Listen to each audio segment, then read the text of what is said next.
Alamin naman natin ang lagay ng panahon ngayong ilang lugar pa rin sa bansa ang posibleng ulanin dulot ng habagat. Ang update na yan na ihahatid po sa atin ni Pag-asa Weather Specialist Benison Estareja.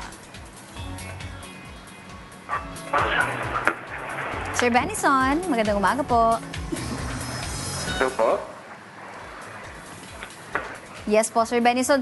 Kumusta po ba magiging lagay ng panahon po ngayong araw?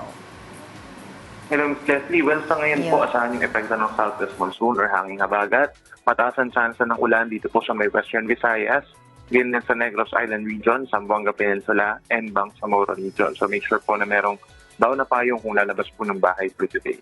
Other areas ng ating bansa, ngayong araw, bahagyang maulap at minsan maulap ang kalangitan.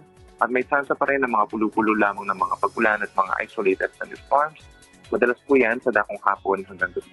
Samantala, isang low pressure area ang namataan sa labas ng Philippine Area of Responsibility. So, nabuo po ito kagabi at huling namataan naman kaninang madaling araw at 1,630 kilometers sa silangan po ng Southern Luzon. At we're seeing na ito'y papasok po ng far either mamayang hapon or bukas po ng umaga.